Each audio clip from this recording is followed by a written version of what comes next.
Hey, this is Keisha the Sugar Muse. Thanks for coming back to my channel. Today I'm going to be showing you how to make stuffed cheesecake domes, so keep watching. Here I have about 10 ounces of frozen strawberries that I have thawed. I'm going to put them into my blender cup. Put that back in there.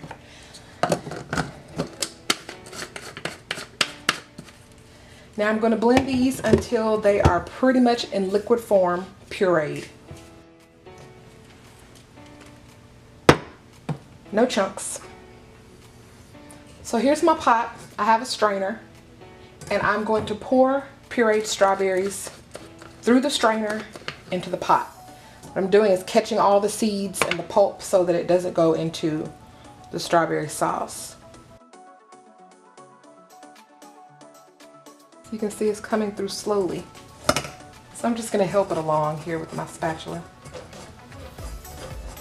Now as you can see, there's the seeds in the bottom. I have pushed through the flavor and the pulp. So now what I'm going to do is I'm going to add a half a teaspoon of key lime juice. You could also use lemon juice, it's perfectly fine. I like key lime juice because it's slightly less tart than lemon, and I do want this to be a sweeter strawberry sauce. Pour that in. And I have a 1/4 cup of granulated sugar.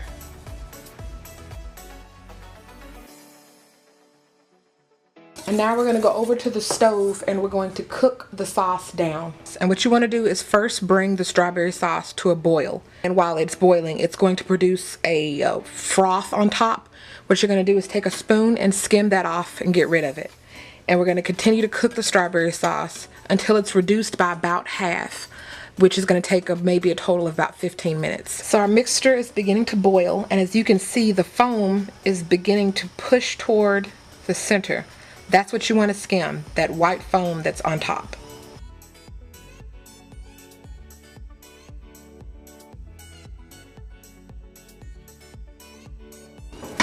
As you can see, my strawberry sauce is significantly thicker than it was. I can now scoop it around the pot and you can see the bottom, and it's coating my spatula. That means it's done. As you can see, the strawberry sauce has thickened considerably and the color's changed.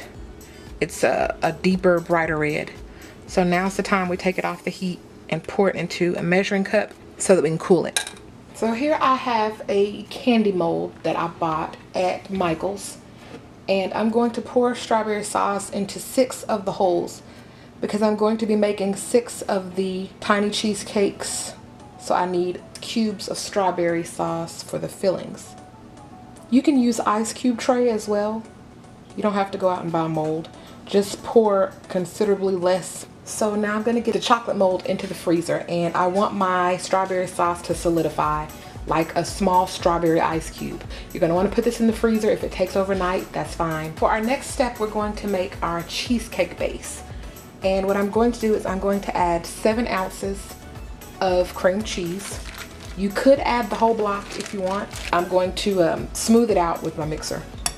So that was about 30 seconds worth of beating. So now I am going to add to that my sour cream. I am going to beat that as well for 30 seconds. Next, I'm going to beat in my sugar. So just go ahead and add that all in. Now what I'm going to do is I am going to combine my egg, my vanilla, and my heavy cream.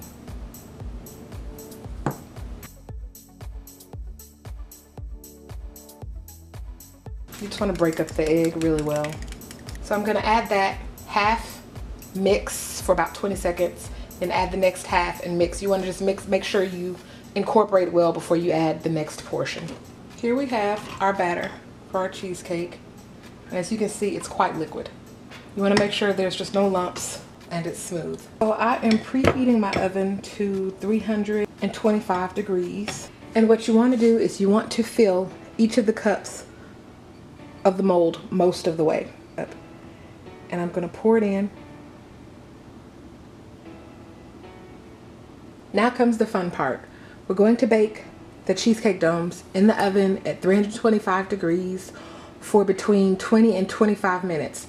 What you're looking for is for the center of the cheesecake to just slightly jiggle when you shake the pan. Alrighty, I just took the cheesecakes out of the oven, and as you can see, there is no jiggling, no movement when I shift the mold. That means they're done. I also took the temperature of them with my handy dandy thermal pop, and it registered at 160 degrees, which means they have been thoroughly cooked and they're safe to eat. Now we're gonna allow them to cool at room temperature. Now it's time to fill the cheesecakes. Now you will notice that your strawberry puree is not going to freeze as solid as an ice cube, simply because it has a high concentration of sugar in it. So instead, what we're going to do is we're going to scoop out some of the cheesecake. Try to get as even in the centers as you can. Scoop your cheesecake out. With another spoon, you're going to take your strawberry puree, dip it out, get it into your hole,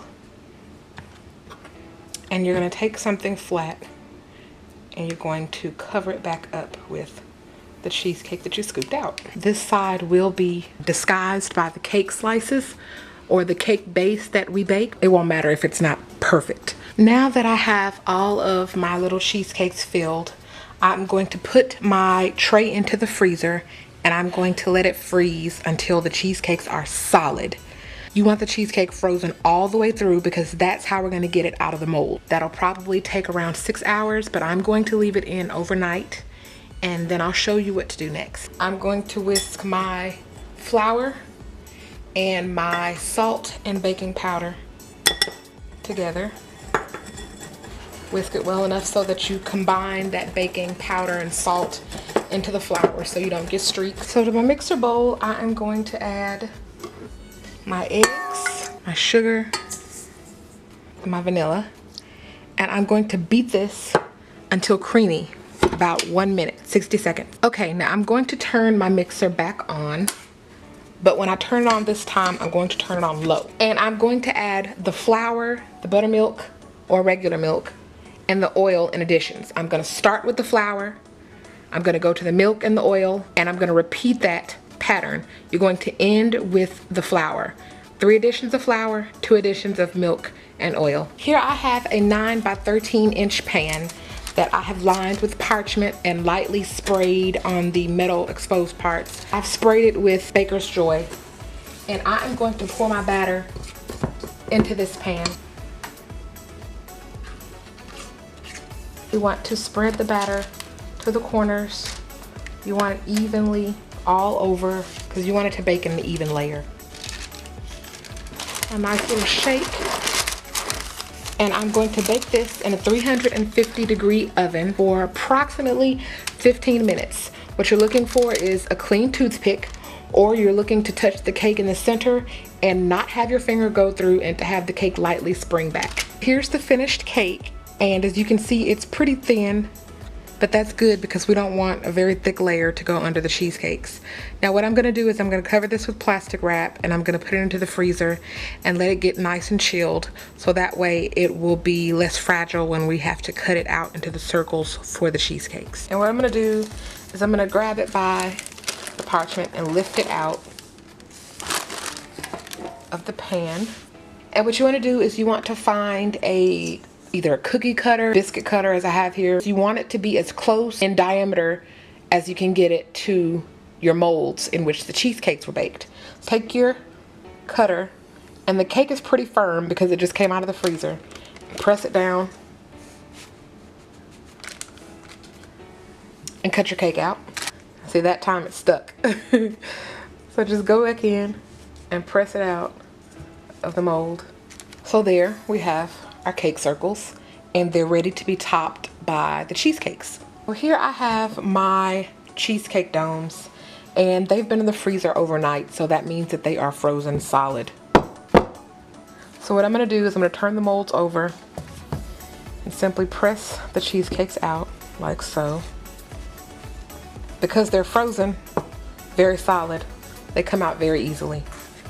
Take them and place them on top of the cakes. I'm going to add a little bit of decoration to the cheesecake. So in order for me to add the decoration, they have to be really cold. So I'm going to stick them back into the freezer so that they maintain their frozen state to prepare them for the decoration. I have here some melted cocoa butter and melted chocolate, white chocolate, and I've put some candy coloring into that. What you want to do is melt it down, and you want it to be liquid, you want it to be thin, and you're going to take your cheesecake dome and you're going to dip it in and get it covered all over. Flip it over, let it run off, and that's going to form a shell, and you just put it atop little cake. So now that you have your cheesecakes plated and decorated, you want to let them thaw out. They're pretty solidly frozen, so you want to go ahead and let them sit for maybe 30 to 45 minutes so that they will be softer in texture and easier to cut and eat. And that is it for this video. I hope you enjoyed it. Thanks for stopping by. I'll see you again really soon.